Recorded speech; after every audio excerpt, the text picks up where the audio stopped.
Welcome to our channel. నేను మీ అవని. మనం కథలోకి వెళ్ళే ముందు మన ఛానల్ని తప్పకుండా సబ్స్క్రైబ్ చేసుకోండి. అలాగే లైక్ చేయండి, తప్పకుండా షేర్ చేయండి. కథ ఎలా ఉందో వినేసి వెళ్ళిపోకుండా ఖచ్చితంగా కామెంట్ చేయండి. ఇంకా కథలోకి వెళ్ళిపోదాం. డాన్ బావతో నా లవ్ పార్ట్ 13. ఆ తర్వాత గీతిక క్లాస్కి వెళ్ళేసరికి అక్కడున్న తన ఫ్రెండ్స్ ఎక్కడికి వెళ్ళావే అని అడిగారు. ఆమె మొహంలో ఏదో తేడా కనిపిస్తూ ఉంటే, కానీ ఆమె ఏం లేదు, దారి తప్పిపోయాను, వెతుక్కుంటూ వచ్చేసరికి ఇంత టైం పట్టింది అని కొంచెం ఇబ్బందిగా చెప్పింది గీతిక. అలా కొద్దిసేపు వాళ్ళతో మాట్లాడి అలా మళ్ళీ క్లాస్ స్టార్ట్ అవ్వడంతో అందరూ క్లాస్లో బిజీ అయిపోయారు. గీతిక వచ్చిన తర్వాత గమనించింది ఏంటి అంటే, మౌర్య పక్కన ఉన్న ఉష కూర్చొని ఉండేది. కానీ ఉషని బ్యాక్ సీట్లో కూర్చోమని చెప్పి మౌర్య పక్కన సహస్రాన్ని కూర్చోమని చెప్పింది మౌర్య. ఇంకా కడుపు మండిపోయింది ఉషకు. గీతికకు అర్థమయ్యింది, మౌర్య ఆ అమ్మాయితో చనువుగా ఉండటం వీళ్లకు అస్సలు నచ్చడం లేదని. అయినా మౌర్యకి ఎలా చెప్పాలి ఈ విషయం? ఒకవేళ చెప్తే అందరినీ తప్పుగా అనుకొని మమ్మల్ని దూరం పెడుతుందా? ఇలా ఎన్నో ఆలోచనలు. ఇలా ఈవినింగ్ దాకా క్లాసెస్ అన్నీ అయిపోయాయి. ఆ తర్వాత అందరూ ఎవరి ఇళ్ళకి వాళ్ళు వెళ్ళటానికి బ్యాగ్ సర్దుతూ ఉండగా అప్పుడే అఖిల్ మౌర్య క్లాస్ దగ్గరికి వచ్చాడు. అక్కడ ఉన్న స్టూడెంట్స్ అందరూ సీనియర్ అబ్బాయి ఈ క్లాస్లోకి వచ్చాడు, పైగా అఖిల్ అంటే తెలియని వాళ్ళు ఎవరూ లేరు ఆ క్లాస్లో. దాంతో అతడు డైరెక్ట్గా వెళ్ళి మౌర్య అని పిలిచాడు. ఆమె అక్కడే టేబుల్పై అప్పటికే అలసటిగా అనిపించడంతో నిద్ర వస్తూ ఉన్నట్టు కావాల్సిందే పడుకొని యాక్టింగ్ మొదలుపెట్టింది మన పాప. అఖిల్కి అర్థమయ్యి, ఒసే కోతి, ఇప్పటికే లేట్ అయ్యింది, నువ్వు ఇంకా ఇక్కడ నీ కోతి వేషాలు వేస్తూ కూర్చుంటే కింద ఉన్న నీ మొగుడు పైకొచ్చి నిన్ను అందరి ముందు ఎత్తుకొని మరీ తీసుకెళ్ళిపోతాడు చెప్తున్నా.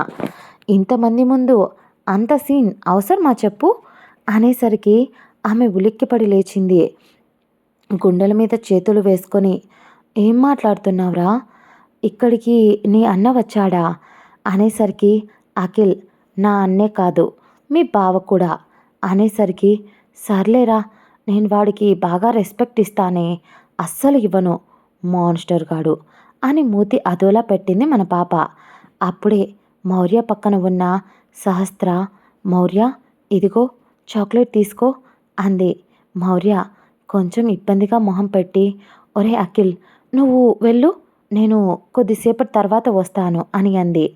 అతడు కొంచెం మొండిగా, నాకు కొంచెం వర్క్ ఉంది, అందుకనే అన్నయ్యకు ముందే చెప్పేశాను నిన్ను ఇంటికి తీసుకెళ్ళమని, అందుకే అన్నయ్య వచ్చాడు అని అఖిల్ ఆమె వైపు కోపంగా చూస్తూ చెప్పాడు. ఆమె కూడా అంతే కోపంగా, నీకు వర్క్ ఉంటే అది చూసుకోవాల్సిందే, నేను డ్రైవర్ వచ్చినా లేదా మామయ్య వచ్చినా వెళ్ళిపోయేదాన్ని కదరా అనేసరికి, హలో మేడం, చెప్పడం మర్చిపోయాను, నాన్న మరియు అమ్మ ఇద్దరు కలిసి ఏదో ఫంక్షన్ ఉంది అంట, విజయవాడకు వెళ్ళారు కాబట్టి ఇప్పుడప్పుడే రారు. ఆమె ఉడుక్కుంటూ ఎప్పుడు వెళ్ళారు అని అంది. వెళ్ళేవాళ్ళు నేను వచ్చిన తర్వాత వెళ్ళాలా, అంతకుముందు వెళ్ళకూడదా అంది కోపంగా. వీళ్ళ డిస్కషన్ అంతా వింటున్న శాస్త్ర, సీనియర్ మీరు వెళ్ళండి, నేను మౌర్యం తీసుకొని కిందికి వస్తాను అని అంది. అఖిల్కి అర్థం కాలేదు. ఈరోజు మౌర్య చీటికి మాటికి పదే పదే విసుక్కుంటుంది, కోపం తెచ్చుకుంటుంది. అతడు ఏదో ఆలోచిస్తూ మళ్ళీ, సరేలే, కిందికి వస్తానన్నారు కదా, అన్నయ్య చూసుకుంటాడు అని అంటూ అఖిల్ కిందికి వెళ్ళిపోయాడు. ఉష మరియు గీతిక, రేణుక మౌర్యతో మాట్లాడాలి అనుకుంటే, మౌర్య మీరు కూడా వెళ్ళండి, నేను వస్తాను అని అంది. వాళ్ళు కూడా అర్థం కానట్టు, సరే ఏదైనా అవసరమైతే చెప్పు, మేము ఇక్కడే ఉంటాం అందుకే. కానీ రేణుక మరియు ఉష కోపంగా, ఏం పర్లేదులేవే, మనం లేకపోయినా ఇక్కడ కొత్తగా వచ్చిన వాళ్ళు కొంతమంది ఉన్నారు కదా తనకి, వాళ్ళు ఉంటే మౌర్యకు సరిపోతుంది అని ఉష ఉడుక్కుంటూ అంటూ ఉంటే మౌర్య అసలే చిరాకులో ఉంది. ఉష, నువ్వు అలా ఉన్నవి లేనివి పోనివి ఊహించుకోకు. నాకు కొంచెం హెల్త్ బాగోలేదు. మీరు ముందు వెళ్ళండి, నేను మెల్లగా వస్తాను అని అంది మౌర్య. ఆ తర్వాత వాళ్ళు వెళ్ళిపోవడంతో సహస్ర మౌర్య వైపు చూసి, మౌర్య, పీరియడ్స్నా అని అడిగింది. మౌర్య ఏడుపు మొహం పెట్టి అవును అన్నట్టు తల ఊపడంతో ఏం పర్లేదు, నేనున్నా కదా, నేను చూసుకుంటా అని అంది. దాంతో మౌర్య కొంచెం లైట్గా చెమ్మగిల్లిన కళ్ళతో, నాకు పీరియడ్స్ వస్తే ఎక్కువ పెయిన్గా ఉంటుంది, కొంచెం బ్లీడింగ్ కూడా అయ్యింది, అందుకే సఫకేటింగ్గా ఉంది, పైగా ఈరోజే వస్తాయని అస్సలు అనుకోలేదు, ఇంకా 3 డేస్ ముందే వచ్చేసాయి, పైగా సేఫ్టీ కూడా తెచ్చుకోలేదు అని ఇబ్బందిగా చెప్పింది. అప్పుడే సహస్రకు అర్థమయ్యింది మౌర్య బట్టలకు బ్లీడింగ్ అంటింది అని. అందుకే ఆమె అప్పటి నుంచి కూర్చున్న ప్లేస్ నుంచి కదలడం లేదు అని. ఆ తర్వాత సహస్ర ఒక్క క్షణం చుట్టూ చూసింది. ఉన్నట్టుండి ఆమె చూసుకొని ఏదో ఐడియా వచ్చి, మౌర్య, లేచి నిల్చో అని అంది. దాంతో మౌర్య, అది సహస్ర నా బట్టలకు మరియు టేబుల్కి బ్లీడింగ్ అంటుకుంది చెప్పలేక నెమ్మదిగా చెప్పింది. అప్పటికే అక్కడ స్టూడెంట్స్ అందరూ వెళ్ళిపోయారు. ఆ రూమ్లో వీళ్ళిద్దరు మాత్రమే ఉన్నారు. సహా, నేను చెప్తున్నాను కదా, నువ్వులే అని చెప్పి ఆమె మెల్లగా ధైర్యం ఇచ్చేసరికి ఇలారా అంటూ మౌర్యను పక్కకు జరిగి ఆమె వేసుకున్న చున్నీని ఒక సైడ్ నుంచి తీసి అది ఏదో డిజైన్లా చాలా ఈజీగా ఒక 2 మినిట్స్లో డ్రెస్కి తగ్గట్టు దాన్ని సెట్ చేసేసింది. సహా చున్నీని మౌర్య ఆశ్చర్యంగా చూస్తూ ఉండిపోయింది. నిజంగా సహా, నువ్వు చాలా బాగా డిఫరెంట్గా దీన్ని కట్టావు అనేసరికి నచ్చిందా అని అంది సహా. మౌర్య నవ్వుతూ, చాలా బాగుంది, పైగా అచ్చం నా డ్రెస్ కలర్, దాంతో సెట్ అయిపోయింది, అయినా ఆ మాన్స్టర్ గాడు ఈ డ్రెస్ ఇవ్వడం కూడా మంచిదయ్యింది, లేకపోతే నేను వేసుకునే డ్రెస్తోనే కాలేజీకి వచ్చి ఉంటే చాలా ప్రాబ్లం అయ్యేది, ఈ పాటికి ఎప్పుడో నా పరువు పోయేది అని నిట్టూర్చి ఆ తర్వాత మౌర్య ఒక్కడుగు ముందుకు వెయ్యబోతూ ఉంటే సహా తనని ఆపేసి, నువ్వు ఇక్కడే ఉండు అంటూ ఆ టేబుల్పై అంటిన బ్లడ్ మార్క్స్ని ఒక పేపర్తో నీట్గా క్లీన్ చేసేసింది సహా. మౌర్య ఆశ్చర్యంగా చూసింది. నిజంగా ఇప్పుడు ఆ ప్లేస్లో గీతిక, ఉష, రేణుక వీళ్ళ ముగ్గురులో ఎవరున్నా కూడా సహాలా ఆలోచించరు. మౌర్య అక్కడికి తనను ఆపేస్తూ, నేను చేస్తాను, నువ్వు చెయ్యొద్దు ప్లీజ్, నాకు నచ్చదు అని మౌర్య అనేసరికి మౌర్యను చూసి చిన్న చిరునవ్వుతో, ఒకవేళ నేను నీ సిస్టర్ అయితే నన్ను ఆపేస్తావా అని కళ్ళు ఎగరేసి మరీ అడిగింది. మౌర్య, లేదు, అసలు నువ్వు నా సిస్టర్ అయితే కనుక నిన్ను అస్సలు వదలను, ఎక్కడికి వెళ్ళినా నీతోనే కలిసి ఉంటాను అని నవ్వుతూ చెప్పింది మౌర్య. అప్పటికే సహా కనీసం మొహంలో అయినా అది క్లీన్ చేస్తూ ఉంటే తను ఇబ్బంది పడినట్టు అస్సలు అనిపించలేదు. అసలు ఒక్కరోజు పరిచయమే ఇద్దరికి. ఆమెకు తనకి ఏ సంబంధం ఉందో అర్థం కాలేదు. ఇంత ప్రేమ, ఇంత అపేక్ష, అభిమానం అన్నీ చూపిస్తుంది సహా. వాటికి పడిపోయింది మౌర్య. ఇలా మెల్లగా మౌర్య చెయ్యి పట్టుకొని ఆమెను మాట్లాడిస్తూ ఆమెను కొంచెం కంఫర్ట్ చేస్తూ కిందికి తీసుకొచ్చింది. ఆ తర్వాత ఆమెకు చాక్లెట్ ఇచ్చింది అప్పటికే తినమని. ఆమె ఇంటికి వెళ్ళి తింటాను అని అనేసరికి, సరే పద, నేను కింది దాకా డ్రాప్ చేస్తాను అనేసరికి, అదిగో అక్కడ నా కోసం కార్ వెయిట్ చేస్తుంది, అక్కడి దాకా రా చాలు అని చెప్పి ఆ కార్ వైపు వెళ్ళారు. అప్పటికే మన బాబుగారు సగం చిరాగ్గా ఉన్నారు. ఎందుకంటే అతడు వచ్చి చాలాసేపు అయినా మౌర్య రాకుండా పైన ఏం చేస్తుంది, క్లాసెస్ అయిపోయి చాలా టైం అయిపోయింది అని అతడు చాలా ఇంపార్టెంట్ వర్క్ వదిలేసి మరీ ఆమె కోసం వచ్చాడు. దాంతో కొంచెం కోపంగా కనిపించాడు. ఎదురుగా వస్తున్న ఆమెను చూసి, ఆమె ఇబ్బందిగా నడవడం చూసి ఆమె పక్కనే ఉన్న సహా పట్టుకొని నడిపించడం, ఇవన్నీ చూసిన విక్రమ్కి ఏదో అర్థమయ్యింది. కానీ సైలెంట్గా ఉన్నాడు. అప్పుడే అతడి చూపు మౌర్య పక్కన ఉన్న సహా మీద పడింది. ఆమెని ఎక్కడో చూశాను. ఇదే డౌట్ అతడికి రావడం మొదలయ్యింది. అసలు ఎవరు ఈమె? తన ఫ్రెండ్స్ ముగ్గురు విక్రమ్కి తెలుసు. అలాంటప్పుడు వాళ్ళు ఎవరూ కాదు. తిని చూడటానికి కొత్త మనిషిలా అనిపిస్తుంది. కానీ కొత్త వ్యక్తి కాదు. ఎక్కడో చూశాను అని అతని మైండ్లో ఇలా సవాలక్ష ఆలోచనలు మొదలయ్యాయి. అప్పుడే విక్రమ్ కార్ దగ్గరికి సహా మరియు మౌర్య ఇద్దరూ వచ్చారు.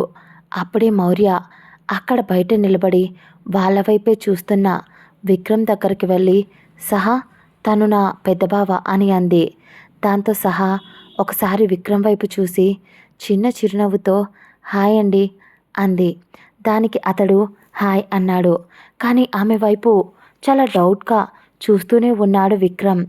సహా అతడు అంత అనుమానంగా చూస్తూ ఉంటే కొంచెం ఇబ్బందిగా, మౌర్య, ఇక నేను వెళ్తాను, నువ్వు జాగ్రత్త అని చెప్పి బాయ్ చెప్పి వెళ్ళిపోయింది. అప్పటికి కూడా విక్రమ్ డౌట్గా చూశాడు. మౌర్య, ఏంటో సార్ గారు ఇలా అందంగా ఉంది కాబట్టి అందంగా ఉంది అని లైన్ వేస్తున్నట్టున్నారు. తను పడే రకం కాదు, చాలా మంచి అమ్మాయి అని చాలా స్ట్రిక్ట్గా ఉంటుంది అని పొగరుగా చెప్పింది మౌర్య. దానికి విక్రమ్ ఏం మాట్లాడకుండా సైలెంట్గా వెళ్ళి కార్లో కూర్చున్నాడు. మౌర్య, వీడికి ఎంత పొగరు! నేను సిగ్గు లేకుండా వీడితో మాట్లాడుతూ ఉంటే వీడు మాత్రం నాతో ఒక్క మాట కూడా మాట్లాడడు. ఎంతైనా పొగరు కదా అని తిట్టుకొని పాప బ్యాక్ సీట్లో కూర్చోవడానికి డోర్ ఓపెన్ చేసింది. విక్రమ్ చురుగ్గా చూశాడు మౌర్యను. ఆమె ఇబ్బందిగా మొహం పెట్టి, ఇప్పుడు నేను ఫ్రంట్ సీట్లో కూర్చుంటే వాడికి ఖచ్చితంగా తెలిసిపోతుంది. అదే బ్యాక్ సీట్లో అయితే దిగేటప్పుడు ఎలాగోలా ఏ టిష్యూతోనో సీట్కి ఒకవేళ అంటుకుంటే తుడిచేయచ్చు. అమ్మాయిల బాధలు వీడికేం తెలుస్తాయి, మాన్స్టర్ గాడు అని తిట్టుకుంది. విక్రమ్ మళ్ళీ ఆమె వైపు చూశాడు. కానీ ఆమె కదలకుండా అక్కడే ఉండేసరికి అతడు కోపంగా ఇరిటేట్ అవుతూ నోరు మూసుకొని వచ్చి ముందు కూర్చో అన్నాడు. ఇక అతడు చెప్పింది చెయ్యకపోతే అక్కడ ఏదో ఒక రచ్చ ఖచ్చితంగా జరుగుతుంది. మెయిన్ ఇప్పుడు ఆమెకు గొడవపడేంత ఓపిక లేదు. దాంతో మెల్లగా వెళ్ళి ఫ్రంట్ సీట్లో కూర్చుంది. ఆమె మనసులోని బాధపడుతూ ఉంది. ఒకవేళ మా అమ్మ కనుక ఉంటే నాకు ఏదైనా ఇలాంటి ఇబ్బంది వచ్చినప్పుడు కాల్ చేసినా బాధ చెప్పుకునేదాన్ని కదా అని బాధపడుతూ ఉంది. విక్రమ్ ఆమె ముందు కూర్చోగానే ఏం మాట్లాడకుండా కార్ని స్టార్ట్ చేశాడు. ఆమె కళ్ళు గట్టిగా మూసుకొని, ఇప్పుడు ఇంటి దగ్గర దిగిన తర్వాత సీట్ అంతా గలీజ్ చేశాను అని నన్ను తిడతాడా లేదా ఇరిటేట్ అవుతాడా, ఇలా సవాలక్ష ఆలోచనలతో ఆమెకు ఒకవైపు కడుపు చాలా విపరీతంగా నొప్పిగా ఉన్నా కూడా కడుపుపై రెండు చేతులు బిగించి పట్టుకొని కంట్లో నుంచి కన్నీళ్లు బయటికి వస్తాయేమో అవి అతడికి కనిపించకూడదు అని విండోలో నుంచి బయటికి చూస్తూ కూర్చుంది. కొద్దిసేపు మౌర్య అలాగే సైలెంట్గా కూర్చొని ఉంది. విక్రమ్ ఏం మాట్లాడలేదు ఆమెతో. ఆ తర్వాత అతడు కొద్ది దూరం వెళ్ళిన తర్వాత ఎవరికో ఏదో మెసేజ్ పెట్టాడు. ఆ తర్వాత దాదాపు 20 మినిట్స్కి ఇంటికి చేరుకోగా ముందు అతడు దిగుతాడు అని ఆమె అనుకుంది. కానీ అతడు కారులోనే ఎప్పుడూ లేనిది మొబైల్ చూస్తూ కూర్చున్నాడు. ఏదో బిజినెస్ మెయిల్ రావడంతో ఆమె తల కొట్టుకుంటూ, నాకేంట్రా ఈ బంపర్ ఆఫర్ అని నిట్టూర్చి, గ్యారంటీ ఈరోజు వీడు నన్ను ఖచ్చితంగా బీభత్సంగా ఏదో ఒకటి అని నన్ను హర్ట్ చేస్తాడు. అసలే ఇది వీడికి చాలా ఇష్టమైన కార్. అసలే అబ్రాడ్ నుంచి తెప్పించుకున్నాడు. సార్ గారు ఓన్గా తయారు చేయించుకున్నారు. మన బాబుగారి బలుపుతో మనసులోని మదనపడుతూ ఉన్న తనకు, ఇక వెళ్ళు అన్నాడు కోపంగా. ఈ రోజుతో నీ చావు గ్యారంటీనే మౌర్య అని నిట్టూర్చి, ఏదైతే అది అయ్యింది అని మెల్లగా కార్ డోర్ ఓపెన్ చేసింది. కానీ చుట్టూ సెక్యూరిటీ వాళ్ళు ఉన్నారు. విక్రమ్ ఆమె కార్ నుంచి అడుగు బయట పెట్టగానే అతడు ఎప్పుడు బయటికి వచ్చాడో తెలియదు. ఒక్క ఉదుటున వచ్చి ఆమెను చుట్టేసి అతడు వేసుకున్న సూట్ని ఆమెను దగ్గరగా లాగి హగ్ చేసుకున్నట్టు ఎవరికీ కనిపించకుండా ఆమె నడుముకి కట్టేశాడు. అందరూ అక్కడ చూసిన దాని ప్రకారం విక్రమ్ ఆమెను హగ్ చేసుకున్నాడు అనుకున్నారు.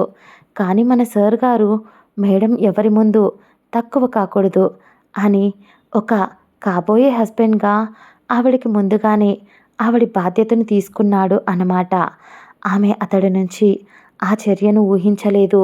నిజంగా వీడికి నేనంటే ఇంత ప్రేమ, ఇంత పిచ్చా అనుకుంది.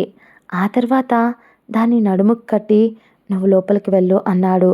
ఆమె బావా అని అంటూ అతడికి ఆ సీట్లో కొంచెం అని ఏదో చెప్పబోయింది. కానీ అతడు నేను చూసుకుంటా వెళ్ళు అన్నాడు. విక్రమ్ మనసులో ఆమె స్థానం ఏంటో అప్పుడు మౌర్యకు అర్థమయ్యింది. వీడిని నేను ఇందుకే కదా, వీడు ఎన్నన్నా వీడే కావాలి, వీడినే ప్రేమించాలి అని మొండిగా ఉన్నా అని అనుకుంటూ ఇంట్లోకి వెళ్ళిపోయింది మౌర్య.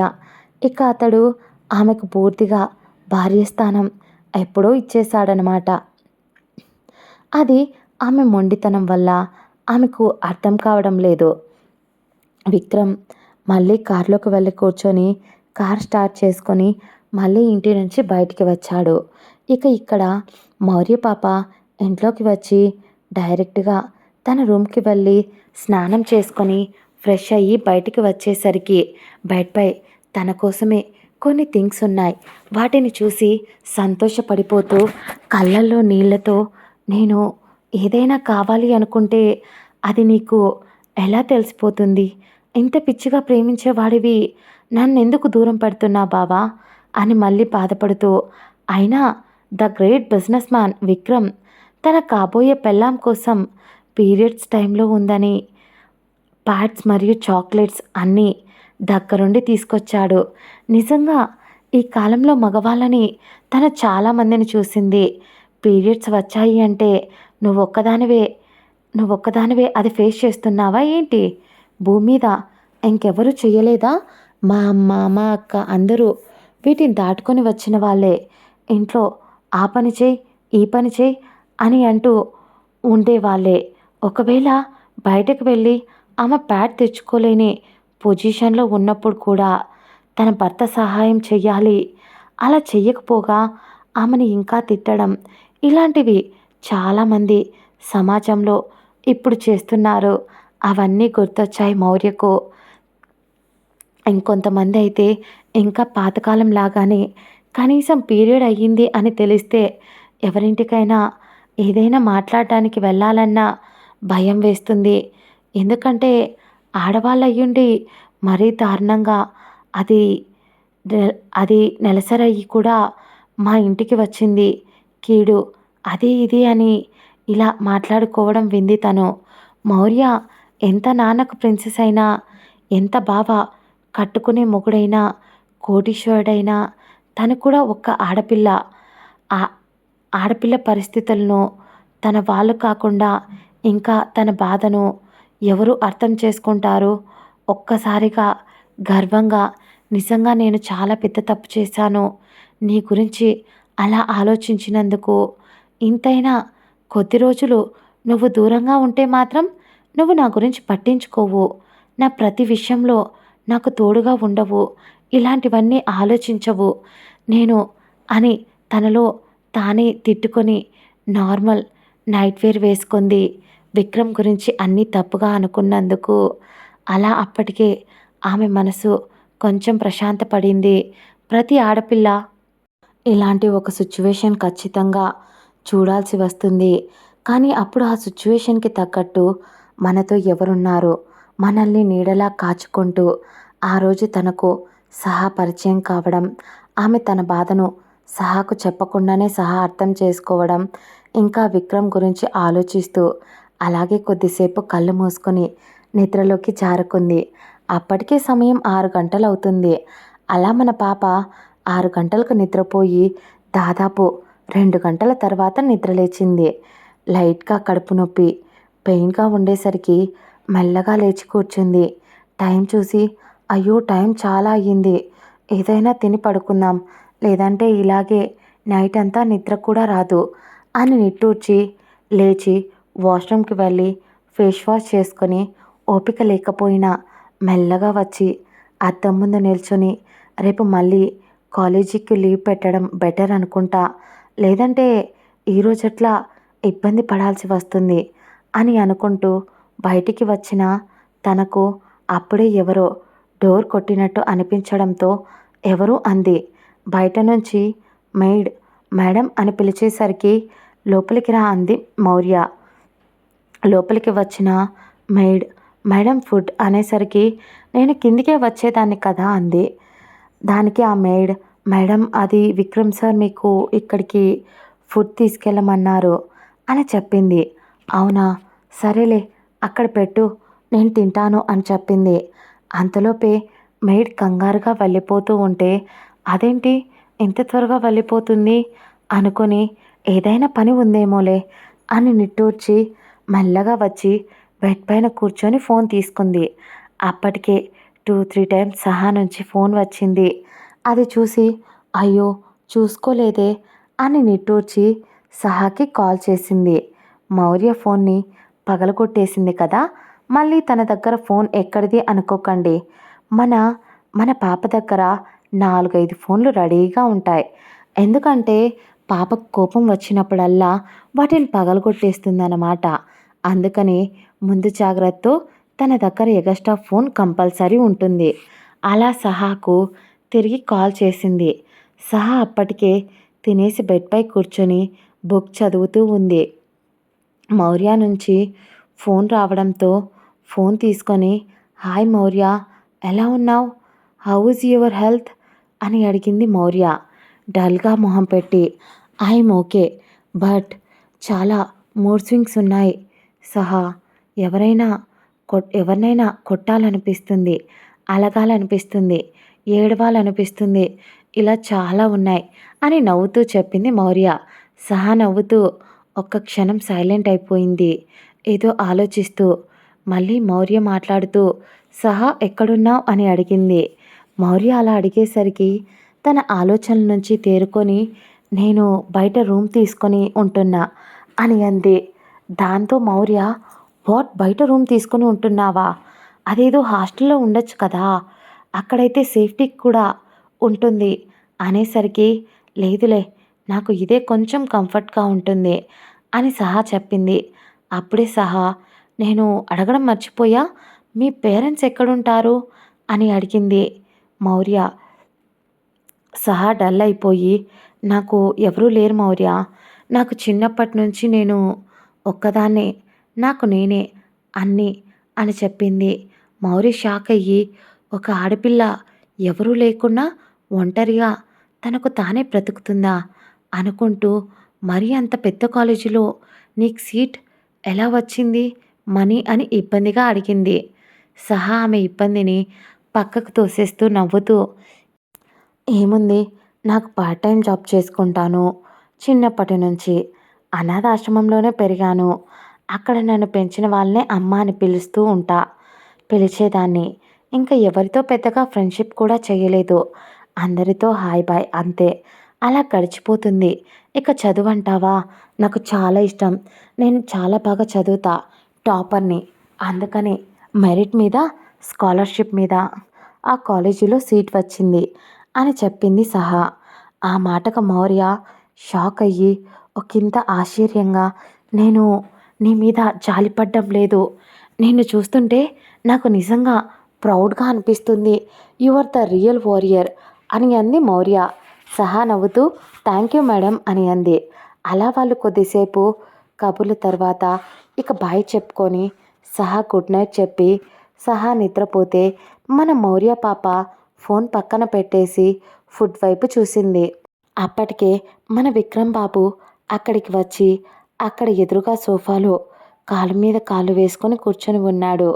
మౌర్య అతడి వైపు చూసి కొంచెం టెన్షన్గా వీడేంటి ఏదో విడి రూమ్ అయినట్టు వచ్చి అలా దర్జాగా కూర్చున్నాడు అని మనసులోనే అనుకుంది.